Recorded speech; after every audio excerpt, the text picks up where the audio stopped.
প্রতি বছরের মতো এবারও রাজধানীর রমনা বটমূলে ছায়ানটের প্রভাতী আয়োজনের মধ্য দিয়ে শুরু হবে বর্ষবরণের মূল উৎসব।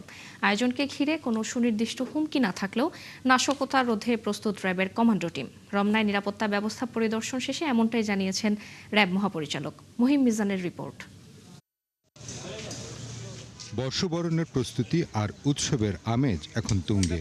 মঙ্গলবার ভোর 6:30টায় রমনা বটমূল আবারও জেগে উঠবে সুরের নবজাগরণে। ভোরের আলো ফোটার আগেই শিশির ভেজা বাতাসে সুর, বাণী আর ছন্দের দোলায় শুরু হবে ছায়ানটের ঐতিহ্যবাহী প্রভাতী আয়োজন। আগামীর অগ্রগতির ভিত্তি আনোয়ার ইস্পাত, স্ট্রংগেস্ট স্টিল সিন্স 1978। উৎসবের এই রঙিন সূচনায় কোনো কমতি রাখতে চান না আয়োজকরা। মঞ্চ নির্মাণ থেকে শুরু করে সাজসজ্জা, রমনা বটমূলে এখন চলছে শেষ মুহূর্তের ব্যস্ততা।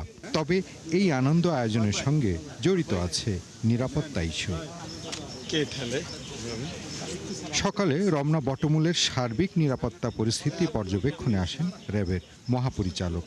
পরিদর্শন শেষে তিনি জানান, উৎসবে বিঘ্ন ঘটাতে পারে এমন কোনো সুনির্দিষ্ট তথ্য না থাকলেও সর্বোচ্চ সতর্ক অবস্থানে রয়েছে বাহিনীটি। গোয়েন্দা তথ্য, সাইবার মনিটরিং সহ অন্যান্য তথ্য বিশ্লেষণপূর্বক বাংলা নববর্ষকে কেন্দ্র করে নাশকতার ব্যাপারে কোনো সুনির্দিষ্ট তথ্য এখন পর্যন্ত পাওয়া যায়নি। গোয়েন্দা নজরদারি এবং সাইবার মনিটরিংয়ের মাধ্যমে নাশকতাকারীদের যে কোনো নাশকতার পরিকল্পনা নস্যাৎ করে দিতে প্রস্তুত র্যাপিড অ্যাকশন ব্যাটালিয়ন।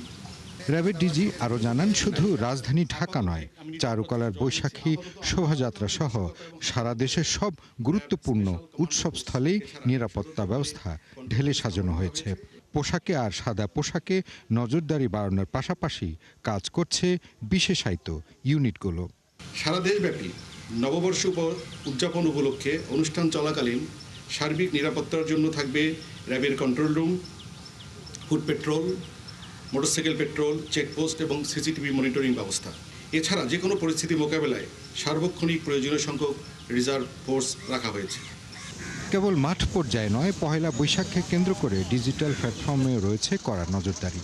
সোশ্যাল মিডিয়ায় যে কোনো ধরনের গুজব বা অপতথ্য রোধে সক্রিয়ভাবে কাজ করছে র্যাবের সাইবার টিম। নতুন বছরকে স্বাগত জানাতে প্রস্তুত এখন দেশবাসী, আর তাদের নিরাপত্তার চাদরে বিছিয়ে রেখেছে আইন শৃঙ্খলা বাহিনী।